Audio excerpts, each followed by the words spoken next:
Hello दोस्तों। आप लोग कैसे हैं? आज हम लोग संविधान के अनुच्छेद के बारे में जानेंगे। कुछ महत्वपूर्ण ऑब्जेक्टिव क्वेश्चन है जो संविधान से संबंधित है। तो चलिए आज हम लोग देखते हैं क्या हमारा ऑब्जेक्टिव क्वेश्चन सब है। तो चलिए हम लोग स्टार्ट करते हैं। क्या हमारा पहला क्वेश्चन है।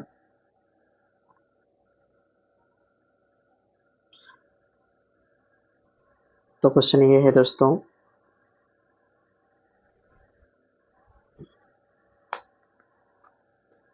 कि संविधान सभा द्वारा अंतिम रूप से पारित संविधान में कुल कितने अनुच्छेद थे।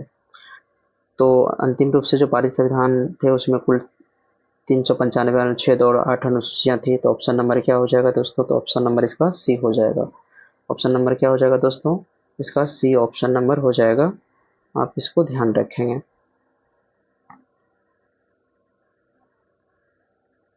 फिर अगला क्वेश्चन देखते हैं हम लोगों का क्या है दोस्तों। जो अगला क्वेश्चन हमारा है यहाँ पर, तो अगला क्वेश्चन है कि वर्तमान समय में भारतीय संविधान में गणना की दृष्टि से कुल कितने अनुच्छेद और अनुसूचियां हैं। तो इसमें कितने अनुसूचियां थी? तो 395 अनुच्छेद और 12 अनुसूचियां थी दोस्तों। उसके बाद अगर हम लोग देखें हमारा जो अगला क्वेश्चन है, तीसरा नंबर का जो क्वेश्चन है कि भारत वर्तमान में भारतीय संविधान में धाराओं की कुल संख्या कितनी है। तो दोस्तों इसका आंसर जो हो जाएगा तो वो हो जाएगा 395। 395 वर्तमान में भारतीय संविधान में धाराओं की जो कुल संख्या वो कितनी है? तो 395 है। उसके बाद देखते हैं अगला क्वेश्चन हमारा क्या है दोस्तों। तो अगला क्वेश्चन है कि संविधान के किस अनुच्छेद में यह अंकित है कि इंडिया अर्थात भारत राज्यों का संघ है। तो अनुच्छेद 1 में दोस्तों। किस अनुच्छेद में है? तो 1 में। आप लोग याद रखेंगे इस चीज को। अगला क्वेश्चन हमारा है कि संविधान के अनुच्छेद 1 में भारत को क्या कहा गया है। तो दोस्तों क्या कहा गया है? तो राज्यों का संघ कहा गया है। अगला क्वेश्चन हमारा देख क्या है दोस्तों। अगला क्वेश्चन देखते हैं कि हमारा क्या है अगला क्वेश्चन। अगला क्वेश्चन है दोस्तों कि भारतीय संविधान के किन अनुच्छेदों में नागरिकता संबंधी प्रावधान है। तो दोस्तों किस में हो जाएगा? 5 से 11। अनुच्छेद 5 से 11 में किस चीज से संबंधित प्रावधान है? तो नागरिकता संबंधित प्रावधान है। अगला जो क्वेश्चन हमारा है दोस्तों वह है कि निम्नलिखित में से किन अनुच्छेदों द्वारा भारतीय संविधान नागरिकों को मूल अधिकार निश्चितता प्रदान करता है। तो दोस्तों यह हो जाएगा कौन सा अनुच्छेद हो जाएगा? तो 1200 है ना, 12 से 35 हो जाएगा। अनुच्छेद 12 से 35 तक जो है किस बात की गई है? तो मूल अधिकारों की बात की गई। अनुच्छेद 12 से 35 में मूल अधिकारों की बात की गई है। तो चलिए अगला क्वेश्चन देखते हैं हमारा क्या है। अगला क्वेश्चन हमारा है दोस्तों कि नौकरियों तथा शैक्षणिक संस्थानों में समाज के कमजोर वर्ग के लिए आरक्षण उपलब्ध कराने के लिए केंद्र सरकार को संविधान का कौन सा अनुच्छेद अधिकार प्रदान करता है। तो दोस्तों इसका आंसर हो जाएगा आपका अनुच्छेद 16। कौन सा हो जाएगा दोस्तों? तो अनुच्छेद 16 इसका आंसर हो जाएगा। चलिए अगला क्वेश्चन देखते हैं हमारा क्या है।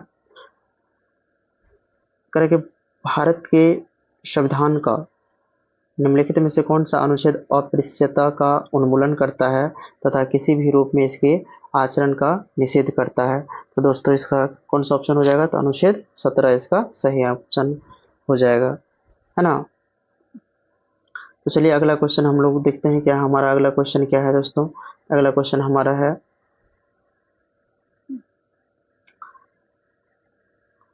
तो अगला क्वेश्चन जो हमारा है क्वेश्चन नंबर 10 देखते हैं दोस्तों क्या है। Question number 10। तो चलिए देखते हैं क्या हमारा क्वेश्चन नंबर 10 है। तो क्वेश्चन कह रहा है कि भारतीय संविधान का कौन सा अनुच्छेद राष्ट्रपति के पद के लिए पुनः निर्वाचन की योग्यता निर्धारित करता है दोस्तों। तो ये इसका आंसर हो जाएगा दोस्तों अनुच्छेद 57 इसका सही आंसर हो जाएगा। चलिए अगला क्वेश्चन देखते हैं हमारा क्या है। अगला क्वेश्चन जो हमारा है दोस्तों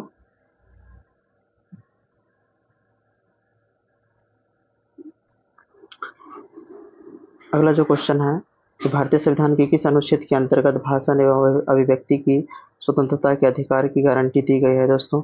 तो एक अनुच्छेद 19 हो जाएगा इसका आंसर दोस्तों। क्या हो जाएगा? अनुच्छेद 19। अगला क्वेश्चन हमारा क्या है, अगला क्वेश्चन कह रहा है कि भारतीय संविधान के किस अनुच्छेद में प्रेस की स्वतंत्रता दी गई है। भारतीय संविधान के किस अनुच्छेद में प्रेस की स्वतंत्रता दी गई है। दोस्तों आर्टिकल 19 के 1 में भारतीय प्रेस की स्वतंत्रता दी गई है।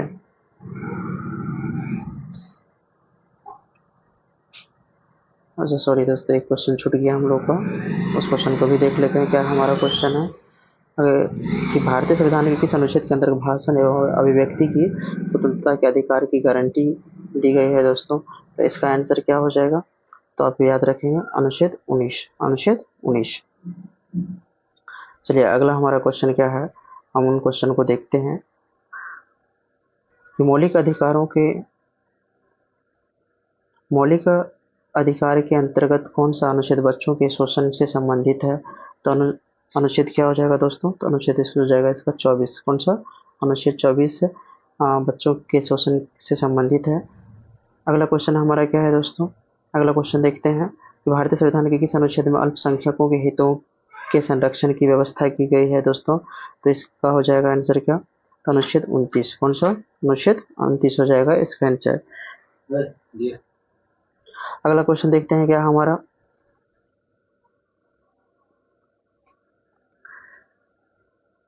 कि कौन से अनुच्छेद के अंतर्गत भारत का सर्वोच्च न्यायालय नागरिकों के मौलिक अधिकारों की रक्षा करता है, मौलिक अधिकारों की रक्षा करता है। तो 15 नंबर का जो आंसर हो जाएगा दोस्तों, कौन सा हो जाएगा, अनुच्छेद 32। कौन सा हो जाएगा, अनुच्छेद 32 इसका सही आंसर हो जाएगा दोस्तों, अनुच्छेद 32। चलिए अगला क्वेश्चन देखते हैं कि भारतीय संविधान के किन अनुच्छेदों में राज्य के नीति निर्देशक तत्वों का उल्लेख किया गया है। तो 36 से 51, अनुच्छेद 36 से 51 में राज्य के नीति निर्देशक तत्वों का उल्लेख किया गया है। चलिए अगला क्वेश्चन देखते हैं हमारा क्या है, अगला क्वेश्चन है कि भारतीय संविधान के अंतर्गत कल्याणकारी राज्य की अवधारणा निम्नलिखित में से किस अनुच्छेद में वर्णित है। तो कल्याणकारी राज्य की जो अवधारणा है दोस्तों, वह अनुच्छेद 39 में वर्णित है। किसमें वर्णित है, अनुच्छेद 39 में वर्णित है। चलिए अगला क्वेश्चन देखते हैं दोस्तों हमारा क्या है, भारतीय संविधान का कौन सा अनुच्छेद राज्य सरकारों को ग्राम पंचायत गठन का निर्देश देती है। तो दोस्तों अनुच्छेद 40 हो जाएगा इसका आंसर, सही आंसर हो जाएगा। 42वें संविधान संशोधन के द्वारा संविधान के किस अनुच्छेद में मौलिक कर्तव्यों को जोड़ा गया था। तो दोस्तों 51 के ए हो जाएंगे आंसर, 51 का ए इसका सही आंसर हो जाएगा। तो चलिए देखते हैं दोस्तों अगला क्वेश्चन हमारा क्या है, अगला क्वेश्चन हमारा है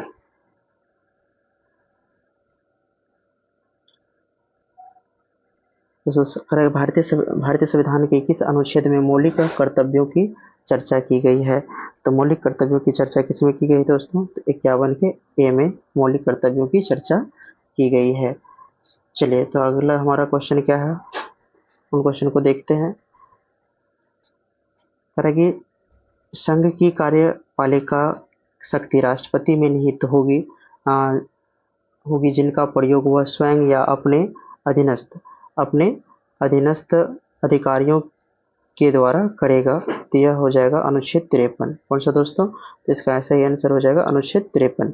अरे भारत के संविधान के कौन से अनुच्छेद में भारत के राष्ट्रपति के महाभियोग के प्रावधानों के बारे में उल्लेख किया गया है। तो अनुच्छेद दोस्तों कौन सा हो जाएगा, तो 61, अनुच्छेद 61 इसका सही आंसर हो जाएगा। तो चलिए हम लोग अगला क्वेश्चन देखते हैं हमारा क्या है, कि संविधान के किस अनुच्छेद में उपराष्ट्रपति पद का प्रावधान किया गया है। उपराष्ट्रपति पद का प्रावधान किया गया है दोस्तों, इसका सही आंसर हो जाएगा अनुच्छेद 63, अनुच्छेद 63 में है ना उपराष्ट्रपति पद का प्रावधान किया गया है। संविधान के किस अनुच्छेद के अंतर्गत मंत्रीगण सामूहिक रूप से लोकसभा के प्रति उत्तरदायी होते हैं। तो लोकसभा के प्रति उत्तरदायी कौन से अनुच्छेद के तहत, तो अनुच्छेद 75 हो जाएगा, अनुच्छेद 75 के तहत। अगला क्वेश्चन देखते हैं क्या हमारा,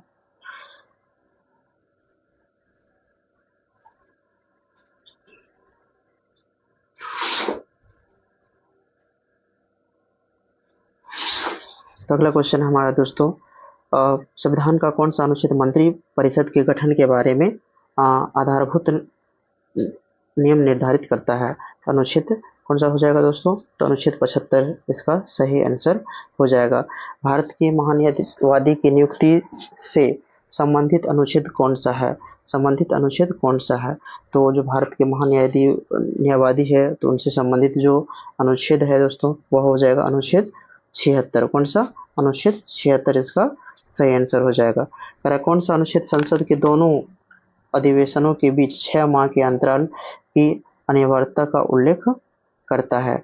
तो दोस्तों इसका आंसर हो जाएगा आपका अनुच्छेद 85। कौन सा दोस्तों? अनुच्छेद 85 इसका सही आंसर हो जाएगा। कौन सा दोस्तों? अनुच्छेद 85 जो है इसका सही आंसर हो जाएगा। अनुच्छेद 85 इसका बिल्कुल सही आंसर हो जाएगा दोस्तों। उसके बाद देखते हैं क्या है। करें कि राष्ट्रपति संविधान के किस अनुच्छेद के अंतर्गत लोकसभा को भंग कर सकता है? तो राष्ट्रपति जो है दोस्तों संविधान के किस अनुच्छेद के तहत जो है वो राष्ट्रपति जो है लोकसभा को भंग कर सकता है? तो इसका हो जाएगा दोस्तों अनुच्छेद अनुच्छेद 85। कौन सा दोस्तों? अनुच्छेद इसका हो जाएगा 85 सही आंसर हो जाएगा। कि राष्ट्रपति संविधान के किस अनुच्छेद के अंतर्गत लोकसभा को भंग कर सकता है दोस्तों? तो अनुच्छेद हो जाएगा 85 इसका बिल्कुल सही आंसर हो जाएगा। चलिए दोस्तों अगला क्वेश्चन देखते हैं हमारा कौन सा क्वेश्चन है। तो क्वेश्चन है कि संविधान के किस अनुच्छेद द्वारा संसद के संयुक्त बैठक का प्रावधान किया गया है? तो दोस्तों इसका आंसर हो जाएगा अनुच्छेद 108। अनुच्छेद 108 इसका सही आंसर हो जाएगा। अगला क्वेश्चन देखते हैं हमारा क्या है दोस्तों। लोकसभा एवं राज्यसभा के संयुक्त अधिवेशन के विषय में प्रावधान संविधान के किस अनुच्छेद में किया गया है? तो दोस्तों इसका हो जाएगा अनुच्छेद 108 इसका बिल्कुल सही आंसर हो जाएगा। अगला क्वेश्चन दोस्तों क्या हमारा कि धन विधेयक भारतीय संविधान के किस अनुच्छेद में परिभाषित किया गया है? तो दोस्तों इसका आंसर हो जाएगा धन विधेयक अनुच्छेद 110 में इसको परिभाषित किया गया है। चलिए अगला क्वेश्चन हमारा देखते हैं क्या दोस्तों। अगला क्वेश्चन है कि भारतीय संविधान का कौन सा अनुच्छेद भारत के संचित कोष से संबंधित है दोस्तों? तो इनमें से उपयुक्त सभी इसका आंसर हो जाएगा दोस्तों, है ना। इसका सभी आंसर हो जाएगा अनुच्छेद 112 29 में 29 में और अनुच्छेद 146 के 3 में और अनुच्छेद 148 के 6 में। इसका सभी आंसर हो जाएगा दोस्तों। अगला क्वेश्चन हमारा क्या है कि भारतीय संविधान का निम्नलिखित में से कौन सा अनुच्छेद भारत के राष्ट्रपति के द्वारा अध्यादेश जारी करने की शक्ति प्रदान है? तो इसका आंसर हो जाएगा दोस्तों आर्टिकल 123। आर्टिकल 123 इसका सही आंसर हो जाएगा।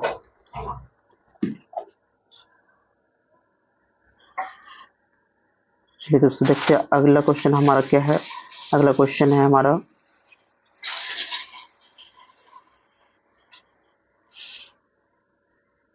संविधान के किस अनुच्छेद में सर्वोच्च न्यायालय के न्यायाधीश पर महाभियोग चलाए जाने की का प्रावधान है? तो इसका सही आंसर हो जाएगा दोस्तों, है ना। क्वेश्चन क्या है कि संविधान के किस अनुच्छेद में सर्वोच्च न्यायालय के न्यायाधीश पर महाभियोग चलाए जाने का प्रावधान है?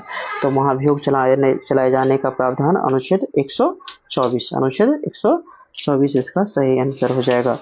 राष्ट्रपति सर्वोच्च न्यायालय से संविधान के किस अनुच्छेद के अंतर्गत परामर्श ले सकता है दोस्तों? तो इसका सही आंसर हो जाएगा इसका सही आंसर हो जाएगा दोस्तों 143। अनुच्छेद 143 इसका बिल्कुल सही आंसर हो जाएगा।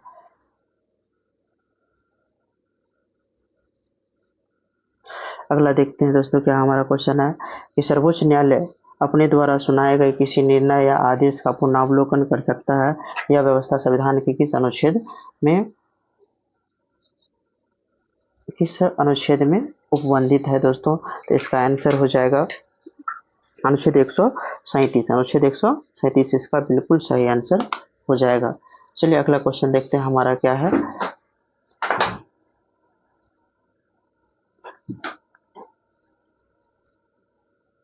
दोस्तों अगला क्वेश्चन देखते हैं हमारा क्या है कि संविधान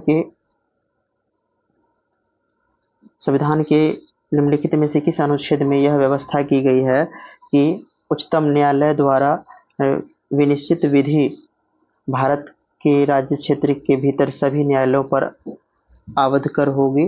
तो इसका सही आंसर हो जाएगा दोस्तों अनुच्छेद 141। अनुच्छेद 141 इसका बिल्कुल सही आंसर हो जाएगा। अगला क्वेश्चन देखते हैं हमारा क्या है दोस्तों। अगला क्वेश्चन है कि भारतीय संविधान में सर्वोच्च न्यायालय तथा उच्च न्यायालय को न्यायिक पुनरावलोकन की शक्ति प्रदान की गई है, जिसका आधार है दोस्तों। तो इसका सही आंसर हो जाएगा अनुच्छेद 32। अनुच्छेद 32 हो जाएगा इसका सही आंसर।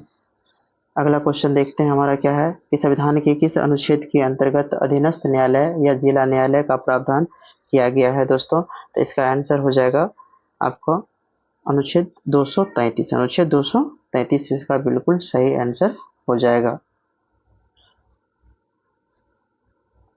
चलिए अगला क्वेश्चन देखते हैं दोस्तों क्या है।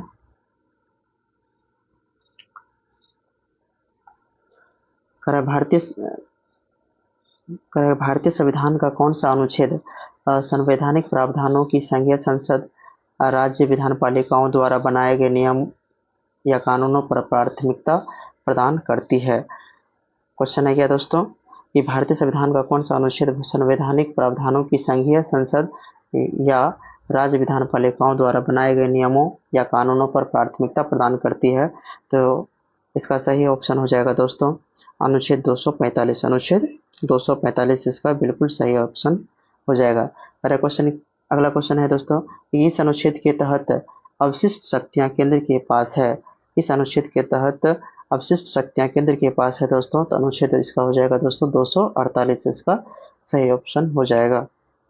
चलिए अगला क्वेश्चन देखते हैं हमारा क्या है।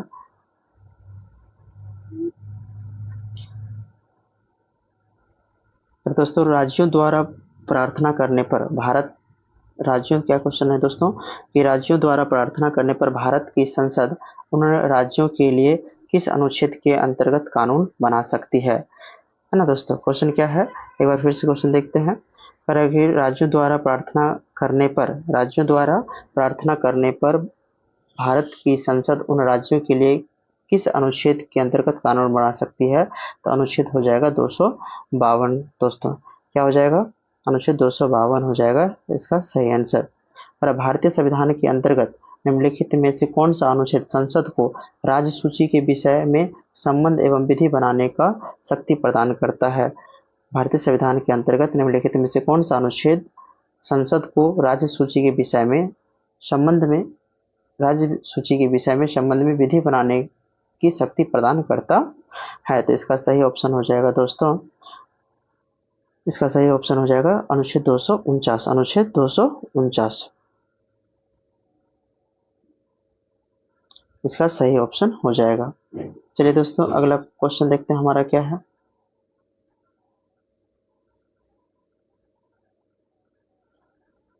भारतीय संविधान के किस अनुच्छेद के अंतर्गत भारतीय संविधान के किस अनुच्छेद के अंतर्गत अंतर्राष्ट्रीय समझौतों को प्रभावी बनाने हेतु संसद राज्य सूची के विषय पर कानून बना सकती है। संसद राज्य सूची के विषय पर कानून बना सकती है। तो इसका सही ऑप्शन हो जाएगा अनुच्छेद 253। अनुच्छेद 253 इसका सही आंसर हो जाएगा। 45 नंबर का जो क्वेश्चन है दोस्तों केंद्र राज्य के प्रशासनिक संबंध भारतीय संविधान के किस अनुच्छेद में वर्णित है दोस्तों। तो अनुच्छेद 256 और से 263 में निहित है। अनुच्छेद 256 से 263 तक जो है केंद्र और राज्य के प्रशासनिक संबंध जो है भारत जो है उसमें मौजूद है, स्थित है या वर्णित है उसमें कह सकते हैं। पर संविधान के किस अनुच्छेद अगला क्वेश्चन क्या है दोस्तों। अगला क्वेश्चन देखते हैं हमारा क्या है। 46 नंबर का जो क्वेश्चन है कह रहा है कि संविधान के किस अनुच्छेद के अंतर्गत केंद्र सरकार राज्य सरकारों को निर्देश दे सकती है। संविधान के किस अनुच्छेद के अंतर्गत केंद्र सरकार राज्य सरकार को निर्देश दे सकती है दोस्तों। इसका आंसर हो जाएगा अनुच्छेद 256। अनुच्छेद 256। अगला क्वेश्चन हमारा क्या है कि अंतर्राज्यीय परिषद के गठन का प्रावधान अंतर्राज्यीय परिषद के गठन का प्रावधान संविधान के किस अनुच्छेद के अंतर्गत किया गया है। तो दोस्तों इसका सही आंसर हो जाएगा अनुच्छेद 263 इसका सही ऑप्शन हो जाएगा। अगला क्वेश्चन देखते हैं हमारा दोस्तों कौन सा क्या है। अगला क्वेश्चन हमारा है कि भारतीय संविधान के किस अनुच्छेद के अंतर्गत वित्त आयोग के गठन का प्रावधान किया गया है। तो भारतीय संविधान के किस अनुच्छेद के अंतर्गत जो है दोस्तों वित्त आयोग का गठन किया गया है। तो याद रखेंगे दोस्तों अनुच्छेद 280 के अंतर्गत जो है वित्त आयोग के गठन का प्रावधान किया गया है। और संपत्ति के अधिकार एक संवैधानिक अधिकार है, यह बताया गया है अनुच्छेद 300 में दोस्तों बताया गया है कि संपत्ति का अधिकार एक संवैधानिक अधिकार है। अगला क्वेश्चन क्या है हमारा दोस्तों, अगला क्वेश्चन देखते हैं, ये हमारा लास्ट क्वेश्चन हो जाएगा दोस्तों। तो देखते हैं क्या क्वेश्चन है कि भारतीय संविधान के किस अनुच्छेद में नैसर्गिक न्याय के प्रसिद्ध सिद्धांत सुनवाई के अधिकार का समावेश किया गया है। दोस्तों अनुच्छेद 311 में अनुच्छेद 311 इसका सही ऑप्शन हो जाएगा।